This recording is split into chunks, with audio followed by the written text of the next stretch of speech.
Patterson cancer சென்டரின் 23ஆம் ஆண்டு விழாவில் பங்கேற்பதில் மிக மகிழ்ச்சி அடைகின்றேன். என்னோடு இந்த நிகழ்வில் சிறப்பு விருந்தினராக பங்கேற்றிருக்கின்ற மதிப்புக்குரிய திரு என் அருணாச்சலம் அவர்களையும், எனக்கு முன்னால் மிக சிறப்பாக என்னுடைய திராவிட மாடல் ஆட்சியில் மாண்புமிகு முதலமைச்சர் அவர்கள் எடுத்திருக்கின்ற அந்த நடவடிக்கைகளை பாராட்டி பேசியிருக்கின்ற மதிப்புக்குரிய திரு டாக்டர் சவுந்தரராஜன் அவர்களே, மதிப்புக்குரிய நீண்ட நாளை நண்பர், கிட்டத்தட்ட ஒரு 30 வருட கால நண்பர் திரு டாக்டர் எஸ் குமாரவேல் அவர்களே, திரு டாக்டர் எஸ் கிருஷ்ணன் அவர்களே, திரு டாக்டர் ஆதர்ஷ் ராகவன் அவர்களே, மதிப்புக்குரிய எல்ரட் குமார், இன்னைக்கு தான் பார்க்கிறேன் அவர் பேரெல்லாம் கேள்விப்பட்டிருக்கேன் அவர்களே, எனக்கு முன்னால் வரவேற்பு நிலைய மதிப்புக்குரிய டாக்டர் உஷா விஜயராகவன் அவர்களே, இறுதியாக நன்றி நிகழ்த்திருக்கின்ற மதிப்புக்குரிய PT கோவிந்தராஜன் அவர்களே, இந்த நிகழ்வில் கலந்து கொண்டிருக்கின்ற என்னுடைய மாநகராட்சியின் ஜோனல் ஹெல்த் ஆபீசர் அவர்களே மற்றும் ஊடகத்துறை சேர்ந்த நண்பர்களே, உங்கள் அனைவருக்கும் என்னுடைய வணக்கம். மதிப்புக்குரிய திரு டாக்டர் குமாரவேல் அவர்கள் என்னை சந்தித்து இந்த நிகழ்ச்சிக்கு வர வேண்டும் என்று அழைத்தார். மிக நல்ல நிகழ்ச்சி. கேன்சர் பற்றிய அந்த விழிப்புணர்வு மற்றும் அதை ஒட்டி நடைபெறுகின்ற புதிய மருத்துவமனை சார்பில் எடுக்கப்படுகின்ற அந்த நடவடிக்கைகளை எடுத்து என்று சொல்லியிருந்தார்.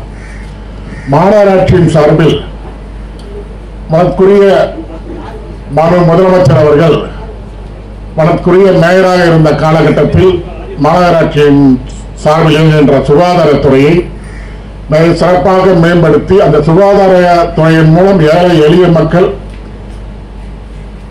உடனடியாக பயன்பெறுகின்ற வகையில் பல திட்டங்களை தீட்டினார். அதைதான் இன்றைக்கு எனக்கு முன்னால் பேசுகின்ற பொழுது மதுரைக்குரிய மருத்துவரைய சவுந்தரராஜன் அவர்கள் சொன்னார். என்னுடைய கருத்தை அன்றைய தினம் மாண்புமிகு உள்ளாட்சித்துறை அமைச்சராகவும் மாண்புமிகு துணை முதல்வராகவும் இருந்த இன்றைய முதல்வர் அவர்கள் என்னை அழைத்து என்னுடைய கருத்தை கேட்டறிந்து அது உடனடியாக செயல்படுத்தினார் என்று சொன்னார். எங்களுக்கு ஒரு மிக்க மகிழ்ச்சி.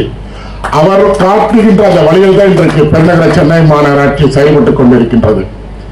உதாரணமாக நாங்கள் எல்லாம் உள்ளாட்சி அமைப்புகளில் தேர்வு பெற்று மாண்புமிகு முதலமைச்சர் அவர்களால் துணை மேயராக நான் அறிவிக்கப்பட்டு அந்த பொறுப்புக்கு வந்த பிறகு மருத்துவ துறையின் சார்பில் இயங்குகின்ற அந்த பல்வேறு பணிகளில் நாங்கள் காட்டிய ஆர்வத்தின் அடிப்படையில் அப்பொழுது பணிக்குரிய மேயராக இருந்து இன்றைக்கு மக்கள் மருத்துவ மற்றும் மக்கள் நல்வாழ்வுத்துறை அமைச்சராக இருக்கின்ற மதிப்புக்குரிய மா சுப்பிரமணியம் அவர்களும் சென்னை மாநகராட்சியின் சுகாதாரத்துறைக்கு தன்னாலான எல்லா உதவியும் செய்வேன் என்று சொல்லி அதை செய்து கொண்டிருக்கின்ற அதன் தொடர்ச்சியாகத்தான் இன்றைக்கு டயாலிசிஸ் ஒவ்வொரு மண்டலமாக வேண்டும் என்று சொன்னோம் என்று அன்றைக்கு நம்ம மதிப்புக்குரிய மருத்துவரையா சொன்னார்களே, இப்பொழுது ஒவ்வொரு மண்டலத்திலும்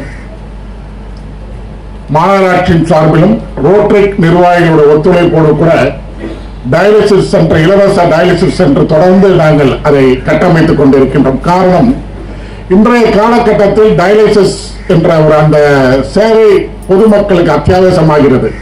டயாலிசிஸ் சிகிச்சை பெற வேண்டும் என்றால் ஒவ்வொருத்தரும் கிட்டத்தட்ட ஒரு 2000-3000 அதற்காக வாரந்தோறும் அதற்கு செலவழிக்கக்கூடிய ஒரு சூழல் உருவாகிறது.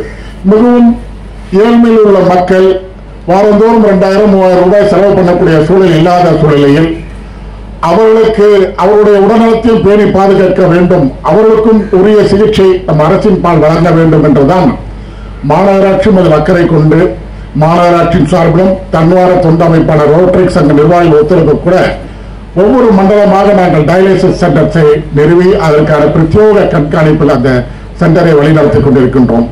அதற்கு எனக்கு மருத்துவர் ஐயா சவுந்தரராஜன் அவர் குறிப்பிட்டதை போல அவரும் அதனை நாங்கள் செயல்படுத்துவதற்கு அவரும் ஒரு காலத்தில் அதற்கு ஒரு படிக்கட்டாக இருந்திருக்கின்றார் என்பதை நினைக்கும் போது எங்களுக்கு மகிழ்ச்சியாக இருக்கின்றது. அதே போலதான் மருத்துவத்துறையில் இன்றைக்கு ஏராளமான இன்றைக்கு நம்ம ஜோனல் ஹெல்த் ஆபீசர் குறைந்து வரும்போது நான் இங்கே அவர்கள் நடந்து வரும்போது சொன்னேன், வித்யா மருத்துவமனை அவருடைய நிர்வாகிகள் இந்த கேன்சர் விழிப்புணர்வு நிகழ்ச்சிக்கு நடத்தி கூட்டிருக்கின்றார்கள். அவர்களுக்கு என்ன உதவி, இது சம்பந்தமான என்ன உதவி மாநகராட்சியின் பால் தேவைப்பட்டாலும் உடனடியாக செய்து கொடுங்கள் என்று அவருக்கு சொல்லியிருந்தேன்.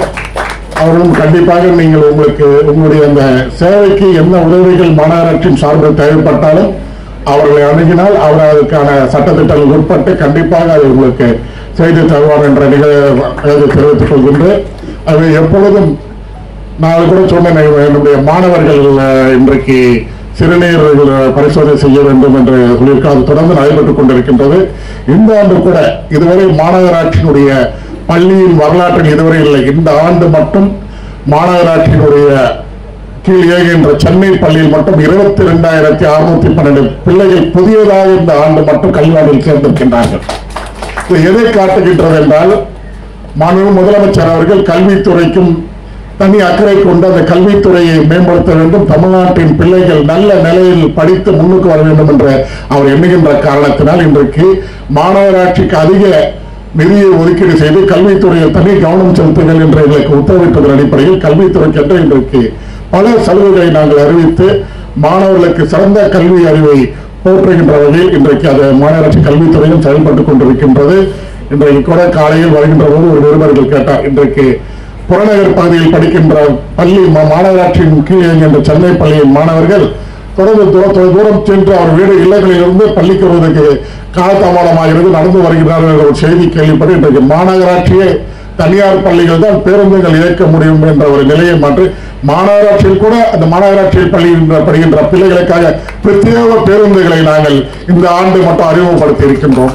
அது எல்லா வகையிலும் பொதுமக்களுக்காக அந்த அரசு இது மக்கள் நலன் காக்கின்ற அரசு. மாண்புமிகு முதலமைச்சர்களுடைய எண்ணத்தை அறிந்து அவருடைய சிந்தனையில் ஒதுக்கின்ற திட்டங்களை செயல்படுத்துகின்ற வகையில் மாநகராட்சி செயல்பட்டுக் கொண்டிருக்கிறது. உங்களுடைய அருமையான கருத்துக்களை எப்பொழுதும் வரவேற்கின்ற நிலையில் மாநகராட்சி இருக்கின்றது. ஆகவே இந்த நிகழ்ச்சியில் அழைத்தமைக்காக நிர்வாகிகள் அனைவருக்கும் குறிப்பாக நண்பர் குமாரவேல் அவர்களுக்கு என்னுடைய நன்றியை தெரிவித்து விடைபெற்றுக் கொள்கிறேன். நன்றி, வணக்கம். எப்படி இது இப்ப அவரு நிறைய விஷயங்கள் நிறைய நேரம் எடுத்துக்க விரும்பல. ஆனா இங்க நிறைய உருப்படியான விஷயங்கள் இன்னைக்கு நடந்தது. சில நிறைய மீட்டிங் போயிருக்கேன், நிறைய பேசி இது பண்ணி இவர்களே பேசுவாங்க. அதெல்லாம் இல்லாம இன்னைக்கு அவர்கிட்ட ஒரு கோரிக்கை, அரசியல்வாதியை கூப்பிட்டாங்க, அழகா கோரிக்கை வச்சுட்டாங்க. அதனால அருமையான கோரிக்கைகள். ஏன்னா கீழ்த்தட்டு மக்களுக்கு இந்த பயன்கள் போய் சேரணும். அப்புறம் இது சரி, இது இப்படியே நம்ம விட்டுறக்கூடாது. எனக்கு ஒரு தோணுச்சு. எனக்கு எங்க அப்பா என்னை ரொம்ப வீட்டுல சேட்டை பண்றோம்னு சொல்லுவாங்கல்ல, குறும்பு பண்ணேன்னு சொல்லி என்னை 1 இயர் முன்னால கொடுத்து சேர்த்துட்டார். அதனால எனக்கு 60 வயசு வர்றதுக்கு முன்னாலே 59லயே எனக்கு ரிட்டையர்மெண்ட் கிடைச்சிருச்சு. 1 வருஷத்துக்கு முன்னாலேயே. அந்த சேட்டை பண்ற பிள்ளைங்களுக்கு எல்லாம் இதுதான் பனிஷ்மெண்ட். சரி பரவாயில்ல, ஒரு சம்பளம் போச்சு, பரவாயில்ல, நல்லது, நம்ம இளமையோட வெளியில வந்துட்டோம். இப்போ 60ஆவது கல்யாணம் அடுத்த வருஷம் வரப்போகுது. ஒய்ஃபை பார்த்தா 2 பேருக்கும் எனக்கு 60 வயசுன்னு தோணும், அவங்களுக்கு 60 தெரியாது, 20 மாதிரி தெரியுது. இருந்தாலும் 60ஆம் கல்யாணத்தை செய்வோம். இந்த நிறைய அந்த பூஜை கீஜை எல்லாம் பண்றதை விட்டுட்டு இங்க வந்த பிறகு எனக்கு தோணுச்சு, சரி நம்ம பிறந்த ஊர்ல இந்த ஒரு கேன்சர் ஸ்கிரீனிங்க நடத்திடுவோம் அப்படின்னு. இதுதான் என்னோட வேண்டுகோள். நீங்க எல்லாத்தையும் வேண்டுகோள் வச்சுங்க, நான் உங்கள்கிட்ட ஒரு வேண்டுகோள் வைக்கிறேன். அதுக்கு உங்களை வரவேற்று உங்களை தங்குற இடம் எல்லாம் நான் பண்ணிடுறேன், சாப்பாடு கொள்ள முடியறேன். நீங்க ஒரு செட்டப் அப்படியே டாக்டர்ஸ் ஒரு ஸ்கிரீனிங். பொதுவா ஆம்பளைங்க சிகரெட் பிடிக்கலாம், தண்ணி அடிக்கலாம், இது அவனா இழுத்துக்கிறான். ஆனா லேடிஸ் எந்த பாவம் இல்லை, எந்த இதுவுமே பண்ணாம அவங்களுக்கு இந்த செர்விக்கல் கேன்சர்ங்கிறதும் பிரஸ்ட் கேன்சர்ங்கிறது ரொம்ப ஈஸியா வந்துருது. அதாவது இது ஒரு பாவ செயல் கிடையாது. முன்னோர்கள் அவங்களும் என்ன பண்ணுவாங்க, ஜீன்ல வருது. அதான் நான் சொல்றேன், எங்க அம்மாவுக்கு என்ன தண்ணியா அடிச்சாங்க, இதுவா பண்ணாங்க, வந்துருச்சு கேன்சர். நாங்க கண்டுபிடிக்காம விட்டுட்டோம். 4th ஸ்டேஜ் வந்த பிறகு கேன்சர் இன்ஸ்டியூட் போனோம்னு சொன்னாரு, எல்லாம் அழைச்சிட்டு வராங்கப்பா, 6 மாசம் தாங்கன்னா பெருசு, நல்லா வச்சுக்கோங்க அப்படின்ட்டாங்க. அதனால என்னன்னா, நான் இன்னைக்கு வந்திருக்கேன்னா இங்க ஒரு உங்களில் ஒருவரா வந்திருக்கிறேன். நான் பாதிக்கப்படாட்டி என் தாயாரோட பாதிப்பை நான் பார்த்திருக்கிறேன். அதனால இதை இது பண்ணணும். இந்த பிரஸ் மீடியா வந்திருக்கிறீங்க, நீங்க எல்லாம் இதை நல்ல விதமா நல்லா இது பண்ணுங்க. கேன்சர்ங்கிறது ஒரு குணப்படுத்தக்கூடிய ஒரு அதாவது டிசார்டர், அது ஒரு இது கிடையாது, வியாதி கிடையாது, அது ஒரு ஆமா பிரச்சனை தான். பிரச்சனை எப்படி நம்ம சால்வ் பண்றோமோ அது மாதிரி சால்வ் பண்ணிக்கலாம். அதனால உங்களோட ஒத்துழைப்போட பிரமாதமா நடத்திட்டு இருக்கு. இந்த கதாநாயகி நெய் வாழ வேண்டும். இது இப்ப 23வது வருஷம், அடுத்தது 25வது வருஷம் வரப்போகுது, வெள்ளி விழா. அதுக்கும் நாங்கெல்லாம் வந்துடுறோம். நீங்க ஜஸ்ட் ஒரு போன் கால் சொன்னா போறோம். இந்த நேரில் எல்லாம் வீட்டுல பழுத்த மாம்பழத்தோட வந்துட்டாங்க. அதெல்லாம் போயில கிடைக்குமா மாம்பழம்? வீட்டுல மரத்தை காய்ச்ச மாம்பழத்தோட வந்துட்டாங்க. அதனால எங்களுக்கு வந்து ரொம்ப சந்தோஷம். அதாவது காலையில எழுந்திரிச்சு நாங்கள் ரொம்ப பிளான்டா, என் பையனும் டாக்டர், அதுதான் சொல்ல வந்தேன். என் பையனை வந்து இந்த ஆனகாலஜி படிக்க வைக்கலான்னு பார்த்தேன். மார்க் குறைஞ்சிருச்சு, இந்த நீட்லாம் எழுதி அவனால இது பண்ண முடியல. ஆனால் அவன் ஆர்த்தோ டாக்டர் ஆகிட்டான். இப்போ அவனுக்கு வந்து நம்ம எல்லாரும் நான் என்ன சொல்றேன், உங்க கேம்ப்ல ஆர்த்தோ கேம்பெயின் பண்ணலான்னு இருக்கேன். என் மருமக வந்து கைனகாலஜிஸ்ட், பிரசவ டாக்டர், அவங்களுக்கும் இந்த ஏதாவது கேம்ப் நடத்தும் போது அவங்களையும் நாங்கள் யூட்டிலைஸ் பண்ணிக்க சொல்லி வேண்டிக்கிறேன். ஏன்னா ஒருத்தருக்கு வந்து இதெல்லாம் பார்த்தீங்கன்னா எங்க பார்த்தாலும் மூட்டு வலி, நடக்க முடியல நிக்க முடியலங்கிறாங்க. டெய்லி அட்லீஸ்ட் ஒரு 40 நிமிஷம் நடங்க. இது வந்து செஞ்சீங்கன்னா எந்த வழியும் வராது, எல்லாமே சரியாயிடும். இதான் இந்த வேண்டுகோளை சொல்லி, இந்த செய்தியை சொல்லி உங்கள்கிட்ட இருந்து நான் விடைபெற்றுக் கொள்கிறேன். நன்றி, வணக்கம்.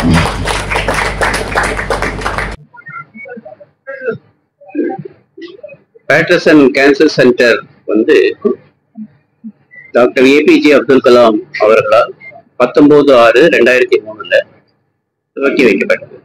அவர் வந்து பிரசிடென்ட் ஆகிறதுக்கு முன்னாடி எங்களுடைய சேர்மன், எக்ஸிகியூட்டிவ் சேர்மனாக இருந்தார் பேட்டர்சன் கேன்சர். அவருடைய ஒரே ஒரு ஆசை என்னன்னா, ஒரு புற்றுநோயற்ற சமுதாயத்தை உண்டாகலாம்.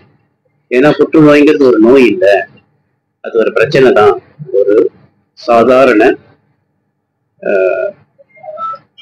என்ன பண்றது, ரெகுலேட் பண்ண வேண்டிய மெக்கானிசம் தான். அதை ரெகுலேட் பண்ணி கொடுத்துட்டோம்னா திரும்பி எல்லாருக்கும் கியூர் ஆயிடும். அது உண்டாகிறதுக்கான காரணிகளை சின்ன வயசுல இருந்து புரியுற மாதிரி அவங்களுக்கு சொல்லித்தரதுக்கு ஸ்டூடெண்ட்ஸ்ட்டு ஃபர்ஸ்ட் போயிட்டு அவங்களுக்கு ஒரு அவேர்னஸ் கிரியேட் பண்ணு அப்படின்னு சொன்னதுனால கிட்டத்தட்ட ஒரு 5000 ஸ்டூடெண்ட்ஸ்க்கு 2003 இருந்து 2010 வரையும், ஏன்னா கவர்மெண்ட் அதுக்கு பிறகு ஸ்டூடெண்ட்ஸ் இங்க கூட்டிட்டு வந்து நீங்க லெக்சர் கொடுக்கக்கூடாது, அவங்க டிராவல் பண்ணும்போது வரக்கூடிய ஆக்சிடென்ட்டுக்கு ப்ராப்ளம் இருக்குன்னு சொல்லி நிறுத்திட்டாங்க. ஆனா அதுக்குள்ளாரையே நாங்க 5000 ஸ்டூடெண்ட்ஸ்க்கு ரைட் ஃப்ரம் கன்னியாகுமரியில இருந்து இந்த எண்டில் கர்நாடகா பார்டர் வரையும் கேரளா பார்டர் வரையும் உள்ள ஸ்டூடெண்ட்ஸோட பேசி அவங்களுக்கு பாடம் சொல்லி கொடுக்கும்போது அவர்கள் தன்னுடைய ஸ்கூல்ல நடக்கக்கூடிய ப்ரேயர் மீட்டிங்ல அது எல்லாருக்கும் அனௌன்ஸ் பண்ணுவாங்க. மீதி எல்லாருமே வர முடியாது.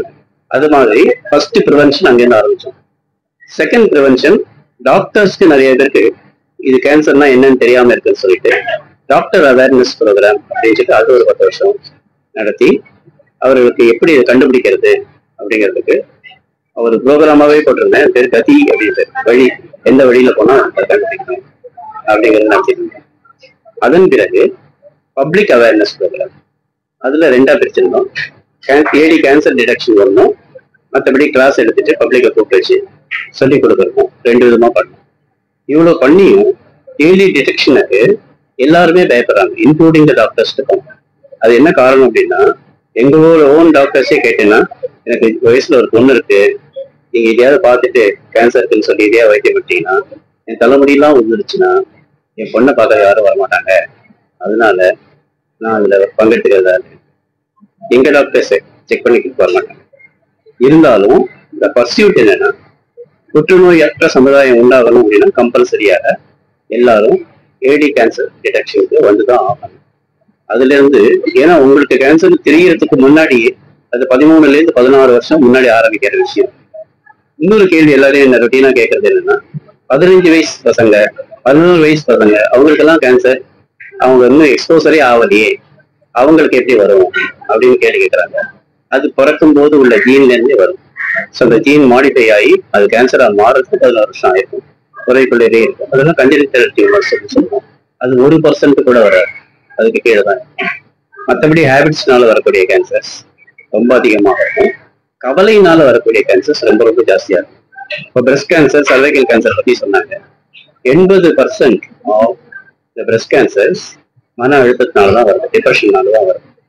லேடிஸ்க்கு அது ஒரு இன்ஹெரண்ட் இன்ஸ்டிங்டிவ் சிஸ்டம். அது ஆம்பளைங்க வந்து ரிசல்ட் ஓரியன்டா யோசிப்பாங்க, லேடிஸ் ப்ராசஸ் ஓரியன்டா யோசிப்பாங்க. ஸோ அதுக்கு ஒரு ப்ராப்ளத்துக்கு சொல்யூஷன் கண்டுபிடிக்கிறது எவ்வளவு கஷ்டம் அப்படிங்கிறத ஆம்பளைங்க டக்குன்னு கண்டுபிடிச்சிடும். ஆனா லேடிஸ் அதை கண்டுபிடிக்கிறது ரொம்ப நாள் ப்ராசஸ் பண்ணி தான் வரணும். ஸோ அந்த பிரெயின் அதில் ஆக்டிவ் ஆகி அது டல் ஆகிட்ட போது டிப்ரெஷன்ல கொண்டு விட்டுடும். அந்த டிப்ரெஷன்ல இருந்து உடம்புல கோணமான செல்கள் வந்து பிரஸ்ட்லயோ சர்வெக்ஸ்லயோ வந்து அஃபெக்ட் ஆகும். இது எல்லாத்தையும் கூட இந்த ப்ரோக்ராம்ல சொல்லி கொடுப்போம். இந்த வாட்டி இந்த ப்ரோக்ராம்ல அடிஷனலா நாங்கள் போட்டிருக்கிறது 2 தான். ஒன்று வந்து இந்த கொரோனா இங்கே ஜாஸ்தியா இருக்கிறதுனால பல்மனரி ஃபங்க்ஷன் டெஸ்ட் பண்ணி லங் கெப்பாசிட்டி பத்தி பார்த்தோம்.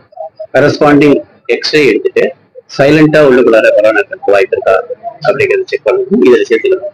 ஏன்னா இன்னும் கொஞ்ச நாள் நீங்களே பார்ப்பீங்க, கொரோனா சர்வைவர்ஸ் அவங்களுக்கு விதவிதமான புற்றுநோய் வர்றதுக்கான வாய்ப்புகள் அதிகமாகும். அதனால அதை முதல்ல இப்பவே ப்ரெடிக்ட் பண்ணி பார்க்க ஆரம்பிக்கணும். மற்றபடி ரொட்டீனாக பிளட் கேன்சர் இருக்கான்னு பார்க்கறதுக்கு ஒரு மெடிக்கல் ஸ்கேன் போகும். அப்புறம் யூரின்லயே பலவிதமான கெமிக்கல்ஸ் வெளியில் எக்ஸ்பிரேட் ஆகிறாங்க. உள்ளுக்குள்ள இருக்கக்கூடிய ப்ராசஸ்ல கேன்சர் இருக்கா இல்லையாங்கிறது 2 சிம்பிள் டெஸ்ட் பாப்ஸ்மியர் எல்லா லேடிஸ்க்கும் கம்பல்சரியா இருக்கும். 3வது x-ray chest, ECG and echo இந்த அப்டமன் பார்த்துருவோம். அல்ட்ராசவுண்ட் அப்டமன் பார்த்துருவோம், அல்ட்ராசவுண்ட் வச்சுட்டு. ஸோ எல்லாமே ஒரு ரூல் அவுட் பண்ணி உங்களுக்கு ரிப்போர்ட்டு இந்த சனிக்கிழமை ஞாயிற்றுக்கிழமை கேன்சர் கம்ப்ளீட் ஸ்கிரீனிங் முடிஞ்சிச்சுன்னா வர ஞாயிற்றுக்கிழமைக்கு எல்லாரையும் கூப்பிட்டு வச்சு யார் யாருக்கு என்னென்ன ப்ராசஸ்க்கு ஃபர்தர் இவாலுவேஷன் ஃபர்தர் டெஸ்ட் பண்ணணும்னு சொல்லியிருக்கோம். இதுக்கு நடுவில் ஏதாவது பயாப்சி எடுத்து பாசிட்டிவ் ஆகிடுச்சுன்னா அவங்களை ஐசோலேட் பண்ணிட்டு ஃபுல் ஒர்க் அவுட் பண்ணி அவங்களுக்கு ட்ரீட்மெண்ட் ஆரம்பிச்சு. இதுதான் இதோட purpose. Introducing our Bhopal Naidu from Tirupati. He has got a prostate cancer treated 6 years ago. He is doing very well. And இவருக்கு வந்து 1998 வைத்தியம் பண்ணேன். Oral cancer stage 4. இவருக்கு இப்போ 28 வருஷம் ஆயிடுச்சு. 28 வருஷம் ஆயிடுச்சு. சபரிமலை ஐயப்பன் கோயிலுக்கு மாசம் இன்னும் போயிட்டு இருக்காரு. இவரே குருசுவாமியா இருக்காரு. இவர் பேர் விஸ்வநாதன். இவர் சந்திரா வந்து இப்போ லாஸ்ட் இயர் தான் வைத்தியம் முடிஞ்சது. போன வருஷத்து கேம்ப்ல கண்டுபிடிக்கப்பட்ட கேன்சர் கம்ப்ளீட் வைத்தியம் ஃப்ரீ பண்றதுக்கு இவன் எவ்வளவு கொடுத்தாங்களோ உங்க கவர்மெண்ட்ல அது போக தான் நாங்களே பார்த்துருக்கோம். அவன் நம்மளுடைய அருமை நண்பன் சேகர் வந்து ஒரு ஆட்டோ ஓட்டுநர். இன்னைக்கு ஆட்டோ ஓட்டிட்டு இருக்கோம். 5 வருஷத்துக்கு முன்னாடி லங் கேன்சர் ஸ்டேஜ் 4. இன்னைக்கு ஒரு கேன்சர் இல்லாம நல்லபடியா தான். பிருந்தா சாமி இருக்காங்க. பிருந்தா அண்ட் சாமிநாதன் தலையிலேருந்து கால் வரையும் கம்ப்யூட்டர் பிரெயினா இருக்கு. அவன் ஒய்ஃபு, அவருக்கு வந்து லிம்போமா. அது டாக்டர் குமாரவேலோட கிளினிக்ல தான் வந்தாங்க. அவங்க 10 வருஷம் ஆயிடுச்சு, 12 வருஷம் ஆயிடுச்சு. ஸோ இது குணப்படுத்தக்கூடிய வியாதிகள் நீங்க எல்லாருக்கும் காட்டணுங்கிறது தான். தனித்தனியாகவும் நீங்க இவங்களெல்லாம் இண்டிவிஜுவலாக எடுத்துக்கிட்டீங்கன்னா ஏன்னா அவங்க அனுபவம் ரொம்ப முக்கியம்.